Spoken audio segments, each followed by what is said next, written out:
Bonjour à tous, j'espère que vous allez bien. Aujourd'hui, je suis trop contente parce que j'accueille une invitée très spéciale, Cynthia, qui est une ancienne étudiante de mon agence Man Australia. Elle était partie vivre en Australie avec sa famille pour démarrer un diplôme dans la petite enfance. Et là, depuis quelques temps, elle est de retour en France. Elle a vécu plusieurs transitions importantes ces dernières années, donc le départ en Australie, bien évidemment, le retour en France, une reconversion professionnelle et surtout la naissance d'un projet professionnel qui est profondément aligné avec ce qu'elle est devenue aujourd'hui. D'ailleurs, Cynthia est aujourd'hui enceinte de son deuxième, donc on a plein de choses à évoquer. Elle a décidé de lancer Mini Explorer. On va lui demander tout à l'heure de nous décrire un peu plus en détail le projet. Mais si j'ai bien compris, ce sont des ateliers d'éveil parents-enfants en anglais. C'est donc un projet qui est doux, humain et courageux, qui est directement né de son expérience en Australie. Dans cet épisode, on va parler business model, validation d'idées, erreurs du début, décisions difficiles, positionnement, visibilité, parce que c'est important pour un chef d'entreprise, et comment on construit une activité qui a du sens quand on revient d'expatriation et qu'on doit tout réinventer. Bonne écoute, on est sur l'épisode 3 de la saison 2 du podcast Bordel organisé. Cynthia, bonjour et bienvenue. Bonjour Manon. Comment tu vas? Comment te sens-tu? Ça va super. Et toi?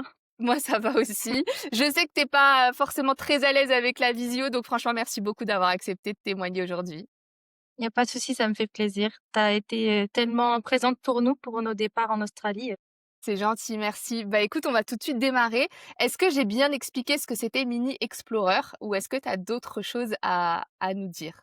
Non, c'est exactement ça, des ateliers d'éveil à l'anglais avec le Parfait. En plus, il me semble que tu as animé ton premier atelier là, il y a quelques temps. ouais, c'est ça, la semaine dernière, ouais. C'était comment? C'était franchement, c'était sympa. Ouais, C'était ouais, on s'est bien amusé. Ça a parti un peu dans tous les sens, mais maintenant grâce à cet atelier, je sais comment m'organiser la prochaine fois, quoi. c'est ce que j'allais dire. En fait, c'est un peu un atelier test qui est obligé de voir le jour pour bah, réajuster ton projet et voir ce qui fonctionne et ce qui fonctionne pas de toute façon. Ouais, c'est exactement ça. Plutôt que se poser 15 000 questions, j'ai prévenu que c'était un test, donc les mamans, elles étaient au courant et c'était super. Ça a duré combien de temps? Ça devait durer 45 minutes, ça a duré 1 heure. Ça va, en Ça vrai, va. ça va, tu as respecté le timing quand même. Ouais, ça va. Et donc le feedback, raconte-nous genre, comment ça se déroule le premier atelier, Mini Explorer? Tout simplement, on arrive chez une maman, qui s'est proposée pour accueillir les autres mamans. Donc on s'installe et on commence par une chanson d'accueil où on fait dire aux enfants tous leurs prénoms pendant la chanson et puis après on commence avec des activités, on mélange des chansons, il y a des activités manuelles. Il y a des jeux aussi, des jeux interactifs avec le parent, parce que du coup, la maman, elle doit chanter, elle a sa partie dans la chanson, elle a son rôle dans le jeu et puis on devait finir par un temps calme, mais bon, au bout d'1 heure, ça a Difficile. été compliqué, ouais. C'est difficile de faire redescendre en pression peut-être les enfants? Ce qui était difficile, je pense, c'est qu'on a fini sur le midi. Du coup, la fatigue, la faim, donc les enfants, voilà, quoi. En plus, ils ont un peu trop réagi à l'histoire que j'avais inventée pour, l'événement. Du coup, ils étaient Comment à fond ça? dedans. C'est vrai, c'était quoi? On devait aider Saint-Martin à retrouver son âne et j'avais fait un petit livre interactif, donc il y avait, les monuments de Dunkerque dans le livre pour que les enfants puissent, bien se repérer et avec des mots-clés en anglais, qu'on devait mimer, tu sais, grand, petit, tout ça et on devait crier en anglais pour chercher l'âne. Donc comme je les ai fait crier et ben, ils étaient tout foufous, ils ont cherché l'âne et j'ai même des mamans qui m'ont envoyé des messages dans la journée pour me dire que, bah, leur enfant, il parle de l'âne toute la journée. C'est trop mignon et ils avaient quel âge? Alors la plus petite, elle avait 2 ans. Normalement, c'était des 3-5 ans, mais bon, comme, la maman hôte, elle avait une petite de 2 ans en plus, donc on l'a acceptée dans le groupe évidemment. Donc c'était de 2 ans à à 5 ans du coup, ouais. Bien, ça t'a plu? Ah ouais, bon moi je me suis amusée, hein. Donc ça te confirme l'idée que c'est ce projet que tu as envie de mener, à long terme? Ouais, carrément. La seule chose, c'est que je sais que je vais pas pouvoir faire des ateliers tous les jours parce que déjà, le but quand même de me mettre à mon compte, c'est d'avoir du temps libre et en plus de ça, les enfants, ils ont école, donc c'est pas possible. C'est vrai, ouais. C'est vrai. Bah, justement, après, on va reparler, de la stratégie, de l'offre que tu proposes, mais c'est une réponse, en fait, que tu viens de me donner à une question que j'ai pas pensé poser et c'est pour ça que tout à l'heure, je te disais, j'ai fait une liste de questions, mais je vais probablement rebondir sur ce que tu me dis. J'ai pas posé dans mes autres entretiens, avec les autres entrepreneurs, quel est le but de l'entrepreneuriat selon toi? Enfin, pour toi, pourquoi tu t'es mis à ton compte? C'est vrai que j'ai jamais pensé poser cette question. Il y en a qui me diraient peut-être pour des raisons financières et toi donc ton objectif, enfin le on va dire que la raison première, c'est de pouvoir, avoir un meilleur équilibre de vie pro perso, est-ce que c'est ça? Ouais, c'est ça, parce que en fait, si tu veux, moi j'adore, l'image de la maman au foyer, tout ça et tout. Sauf que, je suis pas comme ça, du coup, j'ai du mal à trouver du travail, puisque trouver du travail, c'est s'éloigner de tes enfants et comme j'aime être avec mes enfants et j'aime être chez moi, c'est un peu compliqué. Du coup, l'entrepreneuriat, ben, tu gères ton emploi du temps. Après, c'est sûr, moins tu travailles, bah, moins tu as de revenus, immédiats, ça c'est logique. Mais en fait, par rapport à l'équilibre de notre famille, comme on a déjà un revenu, ben, c'est suffisant, en fait. Le tout, c'est que je m'épanouisse dans une activité qui me sorte de la maison, en pouvant rester à la maison tant que je veux, quoi. Et justement donc avant, Mini Explorer, tu qui? C'était qui Cynthia? Qu'est-ce que tu as fait comme études? Tu as quel âge? Tu as vécu où? Raconte-moi un peu. Bah, là, je vais avoir 30 ans et avant ça, bah, je me laissais porter par le vent, J'adore, trop marrant. toi-même, tu sais, on a beaucoup voyagé avant notre premier enfant. Du coup, bah, envie de mon conjoint, lui, il avait toujours, il travaillait, voilà, il était assez stable, mais il prenait que des CDD pour pouvoir partir, en voyage. Moi, bah, je travaillais par-ci, par-là, des petites missions, des petits CDD, histoire de renflouer les caisses pour repartir et en fait, on avait l'intention de continuer comme ça un moment, sauf que la phase covid est arrivée, donc on est rentré en France et je suis tombée enceinte pour la première fois. Donc on a revu les projets, d'où notre deuxième départ en Australie, du coup, où on voulait quelque chose d'un peu plus stable et finalement on est rentré. Et bah, toujours pas de carrière, à l'horizon pour moi, vu que j'ai toujours enchaîné des petits boulots par-ci par-là. Mon CV, il a aucun sens, il y a des trous, enfin, en vrai, je suis pas le salariat, ça m'intéresse pas trop, tu vois? Même quand tout se passe bien, je me lasse et bah, c'est pas souvent que tout se passe bien puisque ça j'ai du mal, tu vois? Les interactions avec les gens au quotidien et tout, c'est c'est compliqué pour moi. Donc C'est ce que du coup, tu me c'est disais, la dernière fois parce on avait déjà échangé et tu m'expliquais que tu avais aussi cette forme de je sais plus si je reprends le bon terme, mais je crois que tu m'as parlé d'anxiété sociale, c'est ça? c'est ce qu'on m'avait dit, quand j'étais adolescente déjà. Alors, est-ce que c'est vraiment ça? Est-ce que c'est autre chose? Je sais pas, mais ça me fatigue, en fait. Même, aller, dans une réunion de famille ou entre amis et tout, je vais m'amuser, je vais prendre du bon temps, mais après c'est fatigant et du coup, le salariat, voir tous les jours les mêmes têtes, devoir, parler alors qu'on n'a pas envie de parler, devoir sourire alors qu'on n'a pas envie de sourire, tu vois? Moi, je sais pas faire semblant, si j'ai pas envie de sourire, je souris pas. Du coup, dans le monde du travail, j'ai pas forcément beaucoup d'amis.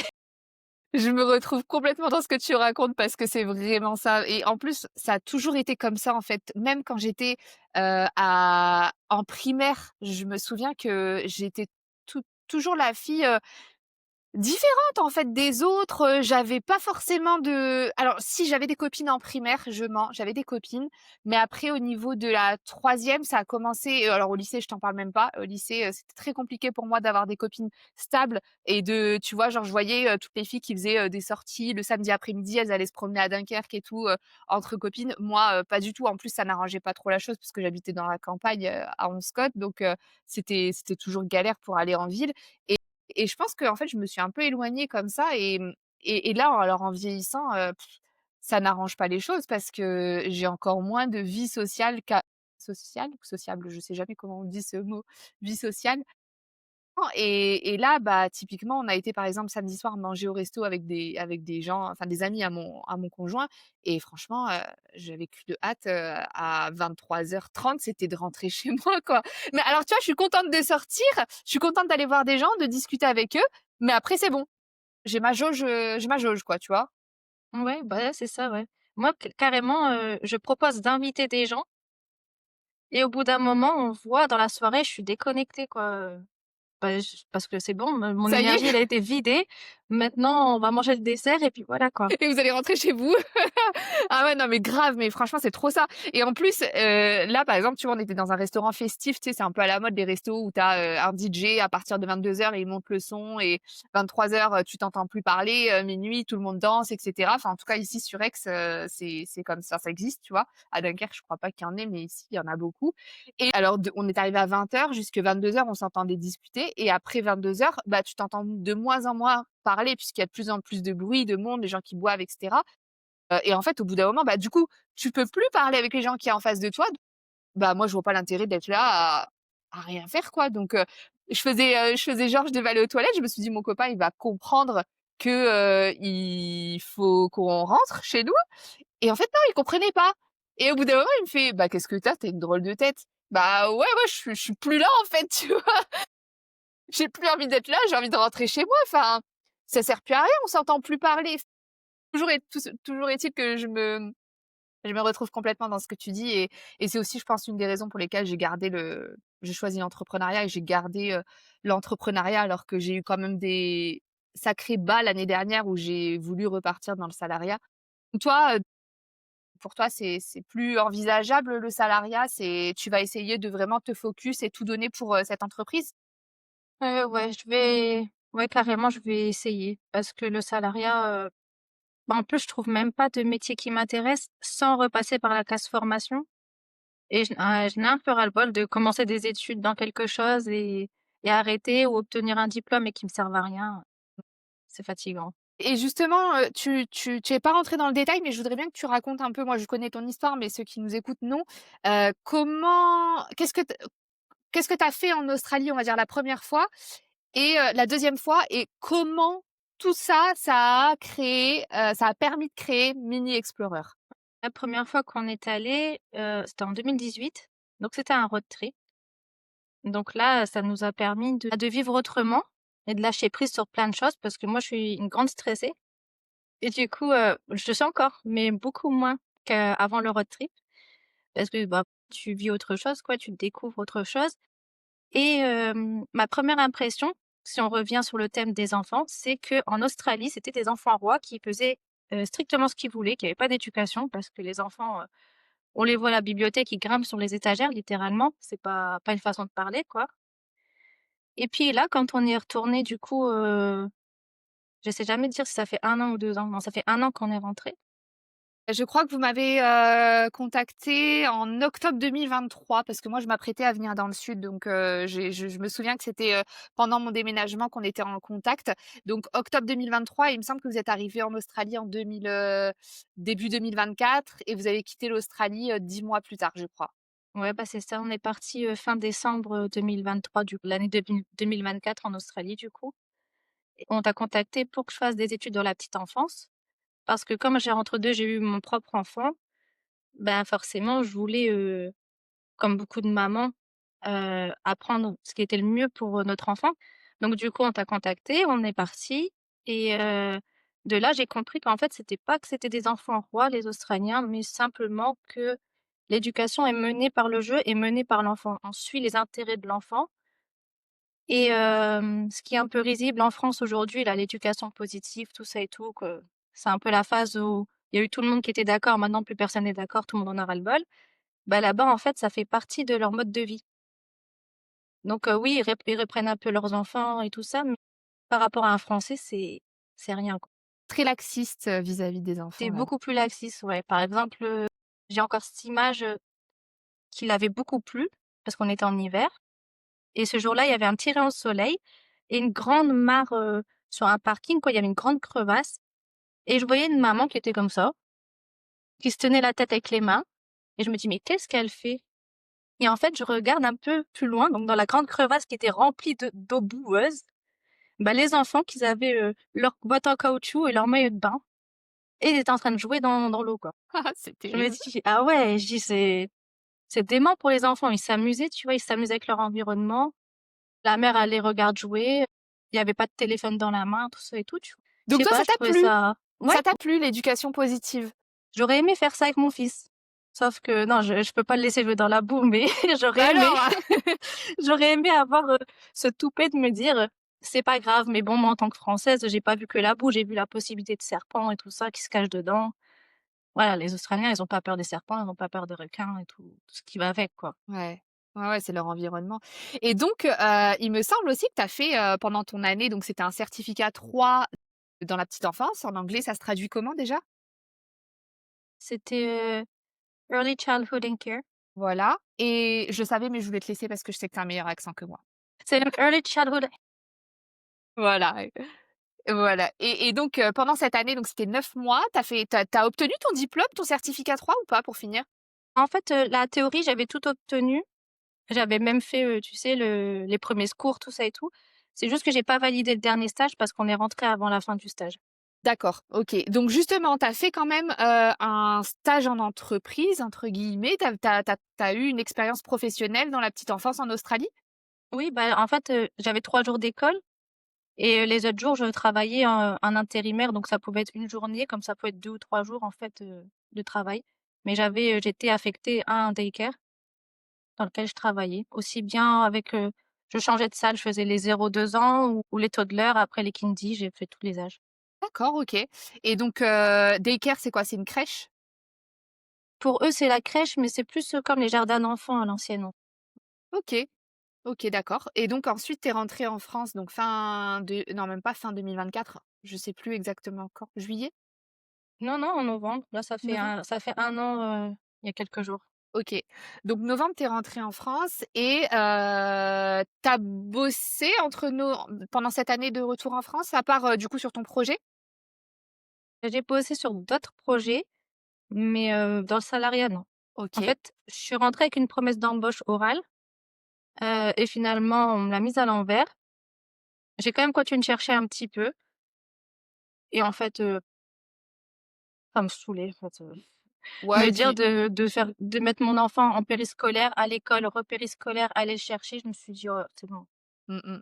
Ouais, je suis d'accord avec toi et au final, c'est pas plus mal puisque du coup, ça t'a permis de développer tes projets. Donc si je comprends bien, Mini Explorer, c'est pas le premier projet d'entrepreneuriat? Tu avais déjà tenté d'autres choses? Ouais, je tente, à plusieurs reprises, en fait, j'ai tenté, le e-commerce parce que ça m'intéresse beaucoup. Parce qu'à la base, de base, je suis en vente.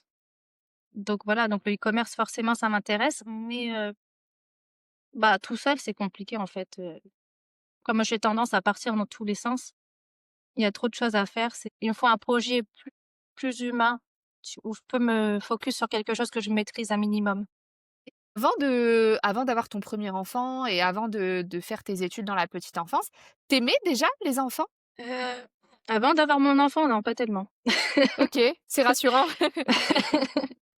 Non, non, c'est en fait, si tu veux, je suis tombée enceinte, c'était pas programmé à la base et immédiatement quand j'ai vu le test, je me suis dit: «Ouh là là», et 2 secondes après, je me suis dit, «Bah, c'est génial en fait». Ça a vraiment été en 2 secondes, mon cerveau il a changé de mode, Il a switché. du tout pour Et donc au final, là, Mini Explorer, aujourd'hui, tu peux dire que c'est une entreprise qui est née de ton expérience en Australie? Ou est-ce que tu aurais pu créer Mini Explorer même en n'ayant pas étudié et travaillé en Australie? non, je pense pas que j'aurais pu parce que j'aurais pas eu cette vision de l'éducation. En restant en France, j'aurais encore pensé que pour apprendre une langue, faut s'asseoir, faut répéter et cetera. Je me serais pas dit qu'en faisant un jeu, tel jour, l'enfant il va garder son bon souvenir et son souvenir va travailler pour lui. J'aurais jamais pensé à ça. Ouais, donc du coup, tu es vraiment, pile poil, bah, dans ce que je dis, depuis que j'ai lancé la saison 2, c'est que vous avez vraiment utilisé votre, expérience. J'ai invité quelqu'un qui avait vécu, en Colombie, au Nicaragua, en Irak et au Nigeria, qui était infirmière humanitaire et elle a, aussi utilisé son expatriation au service de sa nouvelle activité et toi, c'est pareil, tu as vraiment utilisé ton expatriation au service de ta nouvelle activité et moi, je trouve ça et moi aussi. Donc je trouve ça génial. Je pensais pas qu'il y avait autant de personnes qui utilisaient, bah, toute cette période de vie, assez extraordinaire pour le coup, pas dans le sens, extraordinaire, waouh, truc de ouf, mais vraiment qui sort de l'ordinaire, pour le mettre à son profit et tout à l'heure, tu évoquais le fait d'avoir un CV avec des trous, mais mine de rien, bah, c'est quand même hyper enrichissant tout ce qu'on voit à l'étranger, ça nous permet d'ouvrir notre esprit et de faire des beaux projets comme celui que tu es en train de mener actuellement. Donc franchement bravo, félicitations pour tout ça. Ah J merci. j'ai, j'ai donc plusieurs questions à te poser. Hem, à quel moment justement, donc pendant ton année, entre novembre 2024 et novembre 2025, à quel moment tu t'es dit: «Bah, en fait, c'est Mini Explorer qui va vraiment me faire kiffer et c'est vraiment, c'est Mini Explorer sur lequel je vais tout me donner»? Est-ce que tu as eu un déclic? Est-ce que, c'est le e-commerce que tu as tenté, ça marchait pas, tu t'es dit: «Bon, bah, il faut que je trouve autre chose»? Voilà, à quel moment tu as eu ce déclic pour Mini Explorer?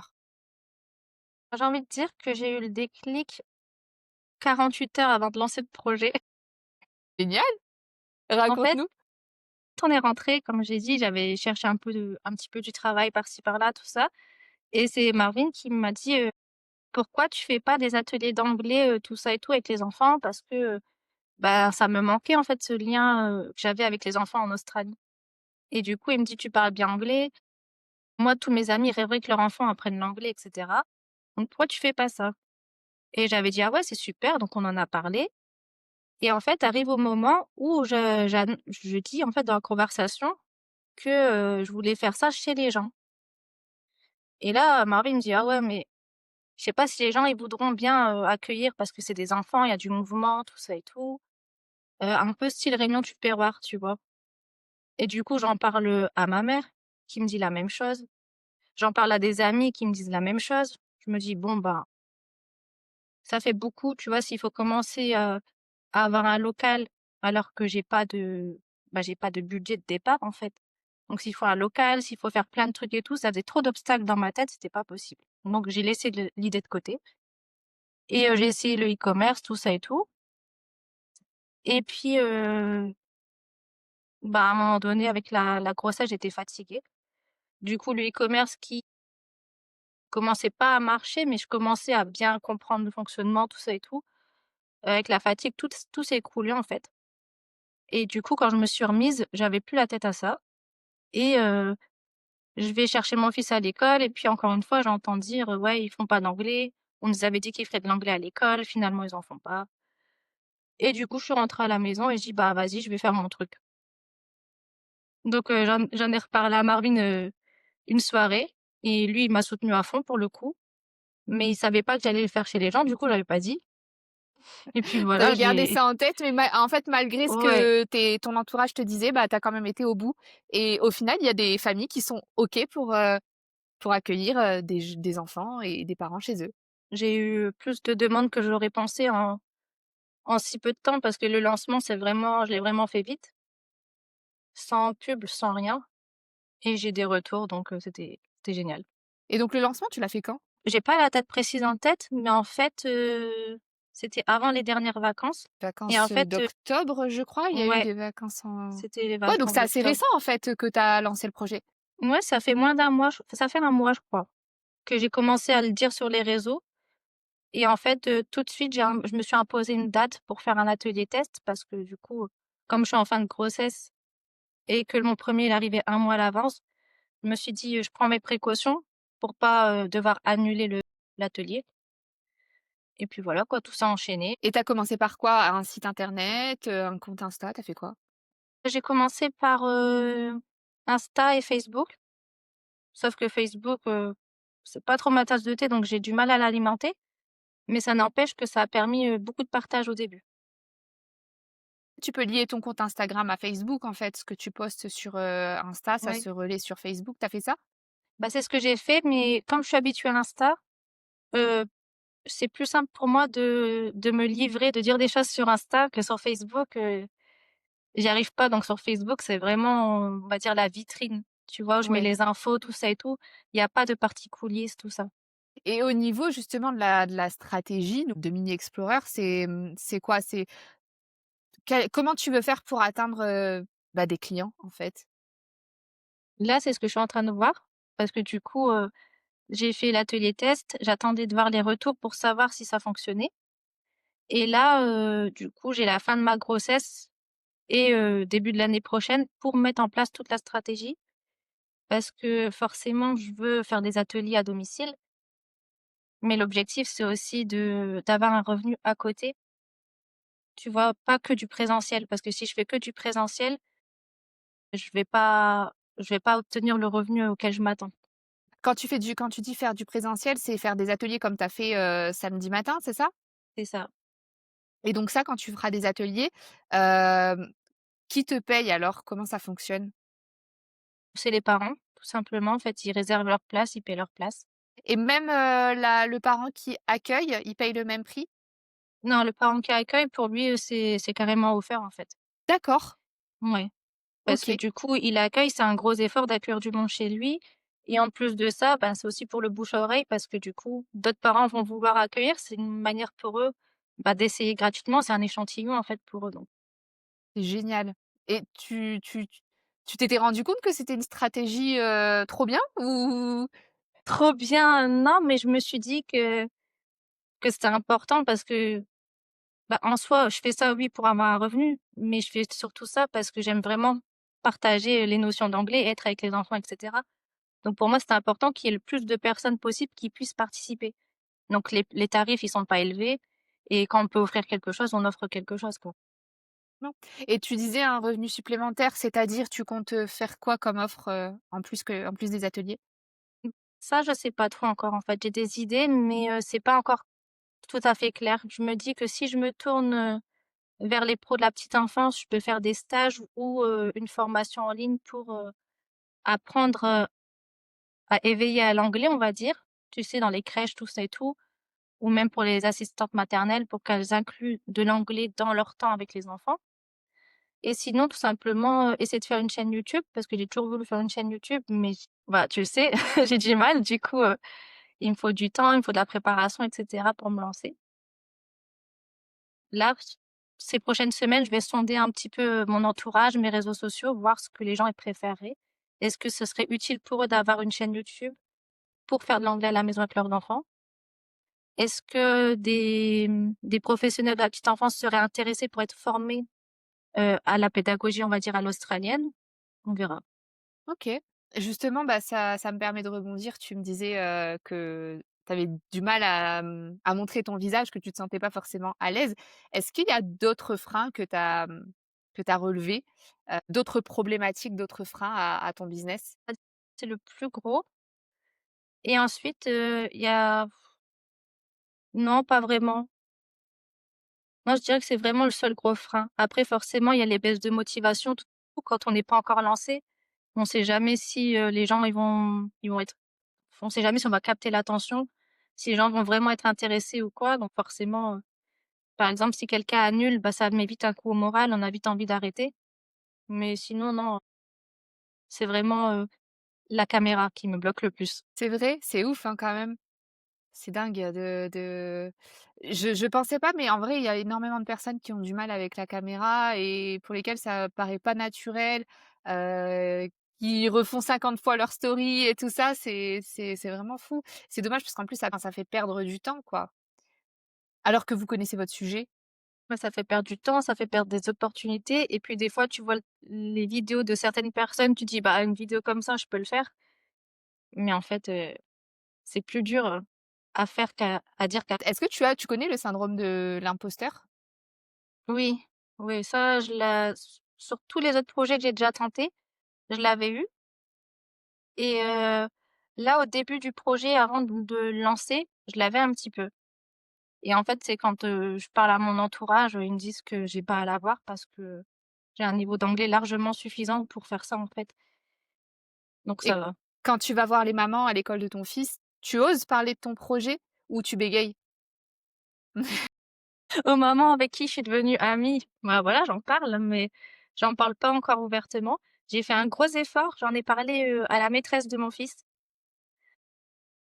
simplement en disant: «Alors comme ça vous faites pas d'anglais à l'école?» Et elle me dit: «Bah, on en fait un tout petit peu» et comme elle sait qu'on revient d'Australie, elle me dit, automatiquement, elle me dit: «Pourquoi vous voudriez intervenir?» Et du coup, on en a parlé et là, j'ai parlé du projet et tout ça et du coup, là, on laisse la grossesse et normalement d'ici janvier, j'interviendrai en tant que bénévole dans les classes de maternelle. OK, trop bien. Puis même ça te permet de créer un peu de contenu, tu vois, pour tes réseaux et tout ça? De dire, même sans prendre des photos, sans prendre des vidéos des enfants, mais ça te permet de dire aussi: «Je fais ça en plus», c'est génial. Bah, c'est ça. Et donc là, donc tu m'as parlé de tes freins à toi, enfin le fait d'aller de l'avant dans ton business, mais est-ce qu'il y a d'autres problématiques vis-à-vis de tes clients? Je sais pas, est-ce que le prix peut être un problème ou autre? En fait, encore une fois, une stratégie, inventée par Cynthia. J'avais mis le prix de base et la première séance, c'était moins cher. En fait, le prix de base, j'avais mis 12 € et la première séance 8 €, sauf pour l'autre où c'est gratuit et du coup, les gens étaient intéressés et du coup, c'était génial et finalement après, à la fin de la séance et tout, les gens se sont rendus compte qu'ils m'avaient pas payé et je leur ai dit: «Non, non, mais en fait, c'était une séance test, je veux pas de votre argent, je voulais juste que vous veniez et savoir, ce que vous pensez sincèrement, tout ça et tout» et du coup, je leur ai demandé si les prix que j'avais fixés étaient bien et tout le monde m'a dit que c'était carrément correct et que ça valait, que le prix valait l'atelier, en fait. Il y avait pas de souci. Ils ont ouais, il y a pas eu de points négatifs du tout? Le seul point négatif qu'on a retenu, c'est que fallait prévoir le temps calme à la fin Ouais. pour, les faire, redescendre un peu parce que, ouais, ils étaient fous les enfants. Tu en avais combien là? Oh, c'était un tout petit groupe, on était, bah, du coup avec, la petite sœur qui avait en plus, 4 et moi j'avais pris mon fils parce qu'il voulait absolument le faire. Du coup, j'ai dit: «OK, on fait un test, si tu te tiens bien à cet atelier, tu pourras venir à d'autres ateliers». Ça lui a plu? Bah, il a adoré alors qu'en plus j'avais essayé l'atelier sur lui, plusieurs fois, à la maison et malgré qu'il connaissait l'atelier par cœur, il était content, hein. C'est génial. Il a quel Ah âge? ouais, il a 4 ans et demi. Ouais. Ouais, maintenant 4 ans. Ouais, donc en plus, il rentre pile poil dans ta cible, en fait. Bah, ouais, c'est pour ça, du coup, je testais sur lui les musiques, tout ça et tout, je testais sur lui, si ça Trop bien. prend sur lui, ça prendra sur les autres. Il y a pas de raison. Et du coup, donc tu penses qu'il y a de la demande? Bah, oui, je pense parce que j'ai même des gens qui étaient intéressés, mais comme j'ai fait que un atelier, la date leur convenait pas forcément. Donc du coup, finalement, ouais. Parce que je te dis, j'ai quasiment p bah, j'ai pas fait de com, en fait, j'ai juste partagé mes réseaux et mes amis ont repartagé et c'est tout, quoi. C'est génial. Et donc aujourd'hui, tu dirais que c'est quoi ta plus grosse difficulté pour, bah, pour pouvoir en vivre, je sais pas, pour dégager un vrai salaire? Plus grosse difficulté, Juste le temps finalement peut-être? Attendre bah, que ça se fasse, attendre de te faire connaître, de te rendre visible, c'est peut-être juste ça?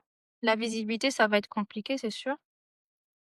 Après, et ce qui est compliqué aussi, c'est que, par exemple, là, en janvier, je vais donner du temps à l'école. Après, j'aimerais bien faire aussi des sessions de lecture dans les bibliothèques. Mais pareil, tu vois, tout ça, c'est des trucs, bah, que tu offres, c'est des choses gratuites que tu fais avec le cœur et du coup, bah, c'est du temps, mais c'est pas de l'argent. C'est sûr. Ça, c'est aussi, c'est un peu les défis des entrepreneurs de elle est où la limite entre donner du gratuit et faire payer? C'est un peu compliqué. Je sais qu'il faut donner du gratuit de toute façon, hein. Il faut donner de la valeur gratuitement pour que les gens puissent, te faire comprendre, puissent te connaître et que tu te positionnes en tant qu'experte et qu'ensuite ils aient confiance en toi et qu'ils passent par tes services. Donner trop de gratuit, ça paye pas les factures. Voilà, c'est ça. Donc c'est vrai que c'est un peu compliqué. Bah, écoute, c'est génial. Est-ce que tu as fait une erreur à ton lancement? Est-ce que tu as fait une grosse erreur depuis, 1 mois? L'erreur que j'ai faite, je pense, au début, déjà, c'est d'avoir retardé le lancement par peur parce qu'on m'avait dit que le domicile, ça marcherait pas, les gens ne seraient pas convaincus, voudraient pas le faire. Du coup, j'ai décalé carrément d'un an, donc presque. Donc ça m'a fait perdre du temps et puis aussi, là, c'est, la stratégie des réseaux sociaux. J'ai commencé à parler, à faire des photos. Finalement, la charte graphique, elle me plaît pas, la façon de parler me plaît pas et en fait, je sais pas du tout comment m'y prendre. Donc ouais. Se lancer sur les réseaux quand on connaît pas comment ça fonctionne, c'est compliqué.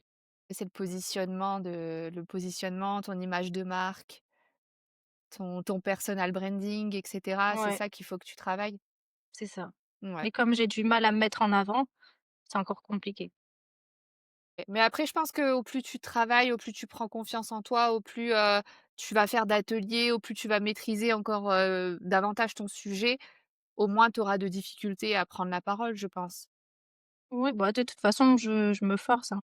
Là, tout Faut à l'heure, j'ai tourné une vidéo, je vais me forcer à la poster, hein, j'ai pas le choix. Ouais, j'ai vu, mais j'ai pas vu toute la vidéo parce que du coup, je m'étais pas connectée et il manquait un bout de la vidéo. Je crois que justement tu faisais un point sur l'atelier de samedi, quelque chose Ouais, comme bah, ça. justement, c'est juste un extrait de la vidéo. Je me suis dit: «Je le poste comme ça, je peux pas effacer mes rushs, je suis obligée de la monter et de la poster». Ouais, tu te mets un peu, des challenges, j'ai l'impression. Ouais, bah, carrément, ouais, carrément. Parce que jusqu'à maintenant, ma zone de confort, elle m'a amenée nulle part, donc Il je suis faut obligée. sortir. Il faut sortir de sa zone de confort et je crois d'ailleurs quand on avait échangé, il y a 2-3 semaines, tu m'avais dit que tu avais créé ton compte Instagram pour justement te dire: «Bon, bah, là, il est créé, tu pas le choix». C'est ça. C'est pour ça que j'ai tout fait vite. Je te dis, quand j'ai eu le déclic, le lendemain, j'étais en train d'en parler autour de moi, d'envoyer mes réseaux sociaux et tout, parce que sinon je me pose trop de questions, j'efface, je supprime et je fais rien Mmh. et ça mène à rien. C'est pas ça sert strictement à rien. Bon, bah, écoute, parfait. C'est quoi ta vision, on va dire, si par exemple on se rappelle, dans 1 an ou 2, tu en être où avec Mini Explorer? Je pense que tu as un peu évoqué ça tout à l'heure, peut-être avoir une chaîne YouTube qui fonctionne, c'est ça? J'aimerais bien avoir, une chaîne YouTube, ce serait vraiment le top parce que quand ta chaîne elle fonctionne, tu as un revenu, mais en fait tu donnes aux gens, c'est pas les gens qui te payent directement. Donc ça, ce serait vraiment, super et puis, bah, continuer les ateliers. Mais à une fréquence raisonnable, en fait. Comme je t'ai dit, le but, c'est d'avoir du temps. Avec les enfants, c'est pas d'en perdre. Donc, avoir, toujours mes ateliers, une chaîne YouTube et puis, moi, mon rêve d'enfant, c'est de d'écrire et d'illustrer des livres pour les tout petits.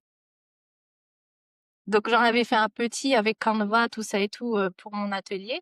Mais si je peux en auto-édition ou quoi, en avoir, même si c'est juste les vendre, aux parents, les mettre dans les bibliothèques municipales ici, autour de moi, ou au contraire, en faire la lecture sur YouTube, enfin, si j'arrive à mettre ça en place, je serais ravie. Donc finalement, en fait, l'éducation, les enfants, c'est devenu une vraie passion pour toi? Et je suis un peu comme un poisson dans l'eau, en fait, je m'amuse à préparer des supports, je m'amuse en les faisant avec les enfants, tout bénef. Le processus et le résultat, les 2 m'amusent. Bien. Et j'ai une dernière question qui me vient et que tu as pas évoquée, étonnamment. C'est, quand je t'ai demandé si tu avais des freins, à ton business, au développement de ton business, tu m'as pas dit que d'être maman, c'était un frein. Ça ne l'est pas? Bah, ça l'est pas puisque du coup, c'est, le fait d'être maman qui m'a fait aimer, jouer avec les enfants et faire des activités avec les enfants. Après, c'est vrai que du coup, il y a, toujours le principe, bah, il faut s'occuper de ses enfants, il faut les garder et tout ça. C'est ça que je voulais te dire, c'est là où je voulais en venir, c'est que, bah, être maman, enfin, tu travailles beaucoup moins que moi, par exemple, Oui. Ah tu bah, vois? oui, là-dessus, c'est sûr. Donc au moins Mmh. tu travailles, au moins tu as de clients, au moins tu gagnes.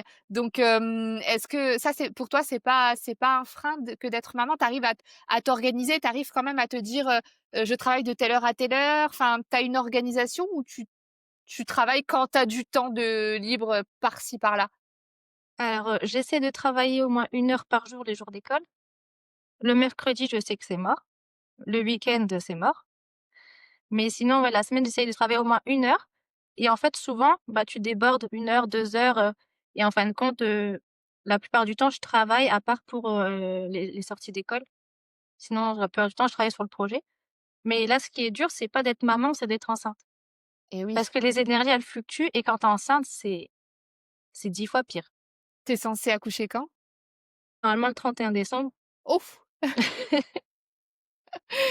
Ah oui! Tu vas passer un bon réveillon à Ah, l'hôpital. bah, ouais, carrément. Peut-être même Noël, hein, qui sait? On verra. Peut-être Noël, ouais. Oh franchement les enfants, franchement vous avez abusé, hein, parce que moi je suis née le 7 janvier. C'est vraiment la merde d'être né au mois de janvier parce que finalement, les gens, ils te font un cadeau que pour Noël. Donc, ton anniversaire, zut, ou alors ils te font un cadeau pour les 2, mais du coup, c'est pas le même prix que si tu avais fait un cadeau à Noël et un cadeau si tu né au mois de juillet, par exemple. Donc, c'est pas très arrangeant. T'as pas bien réfléchi, t'as pas bien calculé. Enfin, vous n'avez pas bien calculé. Tu sais que c'est encore moins bien calculé quand tu sais qu'il y a mon anniversaire en décembre. Tu Donc, né le le combien? le 3. Oh là là là là! Ah ouais, c'est terrible. Ouais, donc moi, mon anniversaire, il va vite être, passé aux oubliettes. Ah ouais. Ça sera le bébé avant tout. Après, il y aura Noël pour tout le monde. Bah, moi, voilà Ouais, quoi. bah, C'est ouais, mon 3. dernier anniversaire là. Oui, bah, oui, 30 ans, ouais, c'est sûr que là, ah ouais, et Ouais. Marvin, il est de quel mois? De juin. Mois de juin, c'est parfait! Oui, en plus, lui, il a des cadeaux 2 fois par an. C'est ça. C'est bien ça. Nous, non. Nous, on a un cadeau, un gros cadeau. «Ouais, bah, tu ça comptera pour ton anniv». Ouais, OK, bon, pas trop le choix, quoi. Bah, ouais, tu vas pas réclamer. Et Waylon, il est né quand? En mai. Parfait aussi. Ouais, c'est bien. Comme ça, ouais, il a Noël, il a tout. Et donc là, c'est un petit garçon, une petite fille? Ah, c'est une petite fille. C'est trop bien, le choix du Ouais, roi, du coup. carrément. Trop cool. Bah, écoute, franchement, merci beaucoup pour ton temps, Cynthia. Je suis trop contente d'avoir pu échanger avec toi, d'en apprendre plus sur, Mini Explorer, et j'espère vraiment que, bah, que ça va cartonner. Il y a pas de raison. Ça moi, je trouve que c'est un très beau projet, même si j'ai pas d'enfant, ça m'a limite convaincue de venir participer, apprendre l'anglais. Bah, tu trouves un enfant et tu viens. Voilà, ou j'essaye d'en faire, Hein, quand je me oui. motiverai. Aussi, ça peut être une solution. Ah bah, en faire ça va vite, hein, t'inquiète. C'est après. C'est vrai. Bah, franchement, merci. J'espère que, bah, ça tu t'es sentie à l'aise. Ça a l'air de s'être bien passé. Moi, ça s'est bien passé. Un peu la tremblote en dessous de la table, tu vois? Mais ça va. Accouche pas en direct, hein. Non, non, t'inquiète. Je vous remercie. J'espère que cet épisode vous a plu. N'hésitez pas à vous abonner au podcast, à tous nos réseaux sociaux. D'ailleurs, Cynthia, où est-ce qu'on peut te retrouver? Du coup, principalement sur Instagram avec, Mini Explorers Mini Explorer tout attaché? ouais, et Tiré du tiré FR. milieu ou tiré du bas? Tiré du bas. FR. OK, parfait. Bah, écoute, je mettrai, ton compte Insta dans la description. Je vous remercie et je vous souhaite une bonne après-midi. À bientôt. Ciao. Salut Cynthia. Salut, au revoir.